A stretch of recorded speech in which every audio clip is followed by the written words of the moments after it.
कौन से पंचायत का दौरा है? आज हम लोग करनामेपुर हो गया, सोनबरसा हो गया, परसौरा टोला हो गया, करनामेपुर हो गया, धर्मागतपुर, दिलमनपुर, बंसीपुर, जितना ये इलाका आज हम लोग कंप्लीट करेंगे। जनता की कुछ समस्याएं भी आ रही है। कोई समस्या नहीं, जनता एकदम एकवट गया, समस्या की बात ही नहीं कर रहा, चुनाव जीतने की बात कर रहा है।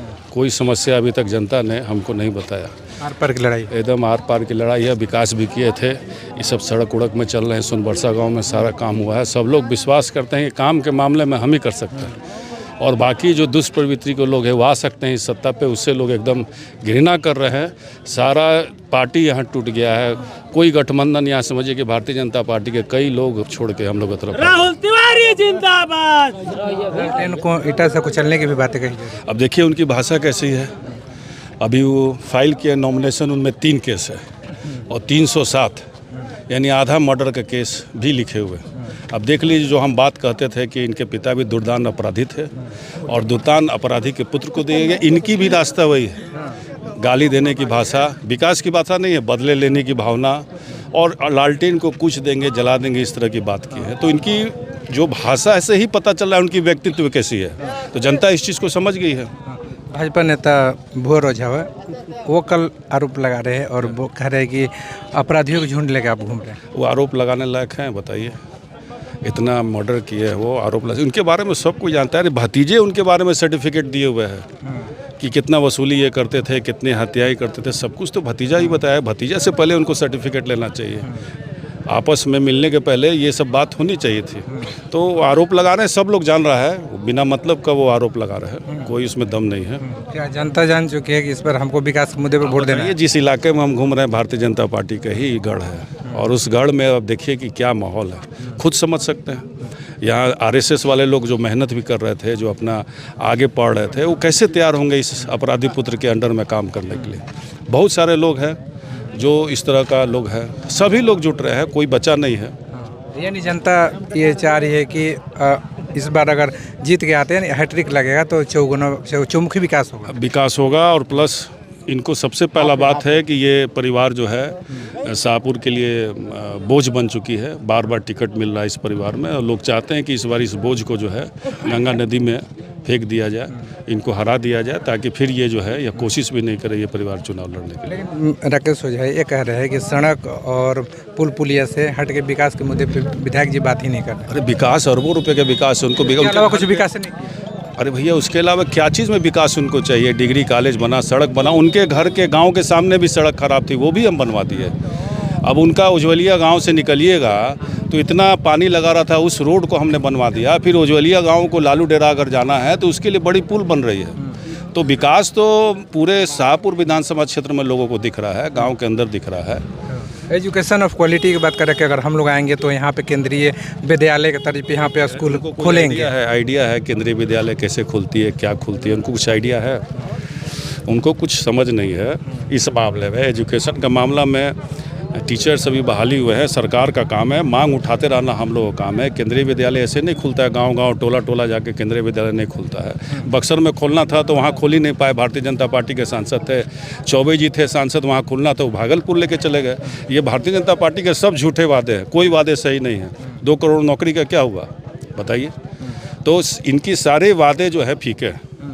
यहाँ देखा जाए तो कल प्रशांत किशोर जौनिया पहुँचे हुए थे और सांसद और विधायक को जिम्मेवार ठहरा रहे हैं कि 2013 से कटान हो रहा है, कोई देख नहीं रहा। उनको क्या पता है? वो अपना मतलब 13 से कटान हो रहा देख रहे हैं तभी काम हुआ है।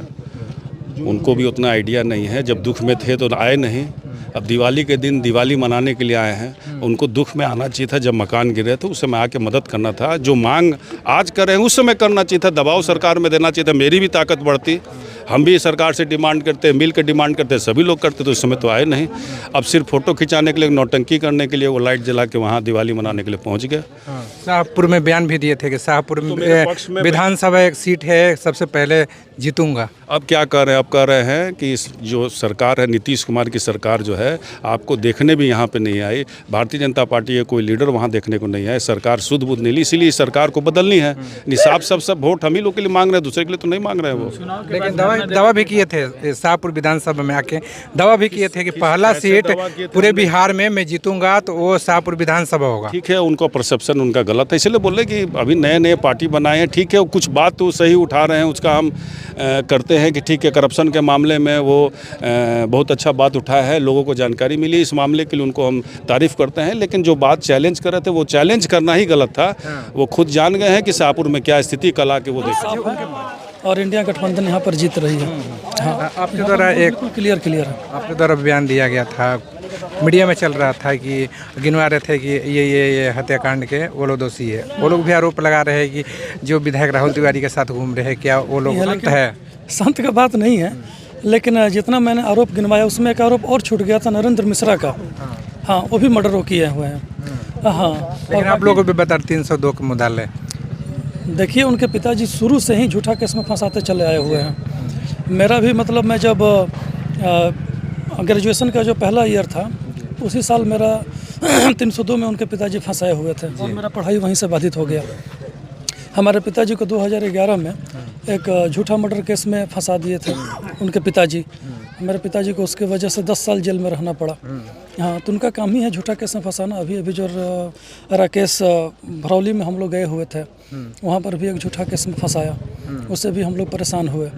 तो उसका ये सब काम है, ये सब कहना उसका काम है, इसमें ज़्यादा कुछ ये नहीं है। हाँ, आप लोग घूम रहे हैं धरातल पे, विधायक राहुल तिवारी भी साथ में घूम रहे हैं, तो क्या माहौल क्या है यहाँ? तो माहौल के हैट्रिक लगाने चाह रहे हैं आप लोग? बिल्कुल हैट्रिक बिल्कुल लगा रहे हैं। इसमें कुछ भी हम तो बोल ही रहे हैं कि कुछ भी अब सोचने लायक नहीं रहा। हाँ, सब कुछ क्लियर है कि 14 का एकदम रिजल्ट आएगा और मंटू तिवारी के ही पक्ष में आएगा। इस बार क्या उम्मीद रखे विधायक राहुल तिवारी से आप लोग की जीत के आएंगे तो ये कुछ बड़ा काम करेंगे शाहपुर विधानसभा? अब लगभग तो सारा काम कर ही दिए हैं और उसमें जो भी है वो करेंगे। हाँ, जैसे कि आपका विधायक के माध्यम से क्या होता है, इनके अनुशंसा पर रोड बनता है, या फिर अगर डिग्री कॉलेज तो बनवा ही दिए हैं उनके अनुशंसा पे ही, लेकिन उसमें टेंडरी स्वामी जी का भी बहुत हाथ है। ऐसा नहीं है कि क्लियर इनका ही है, लेकिन उस माध्यम से है। तो और उसमें क्या हम बताएं, ओपन जिम जो यूथ है, ओपन जिम की बात कर रहे हैं। बिल्कुल आएगा, इसमें सोचने वाला बात नहीं है, बिल्कुल आएगा। बिहार में सरकार बन रही है आप लोग की? हाँ, मेरे समझ से तो बन रही है। हाँ, अब आप देख रहे हैं ग्राउंड पर आप हैं। की क्या सोच है? आप खुद एक युवा हैं। युवाओं का मतलब कि सोच यही है कि नौकरी आएगी। नौकरी के लिए भी बात बोल रहे हैं तेजस्वी जी, तो उसमें भी है कि नौकरी आएगा तो जो भी युवा है उनको नौकरी लगेगा, विकास भी होगा। करेंगे, क्या मुद्दा रहेगा उनका? नौकरी ही मेन मुद्दा रहेगा, नौकरी के साथ साथ और विकास, रोजगार पलायन वो रुकेगा। हाँ, यही सब है। ठीक।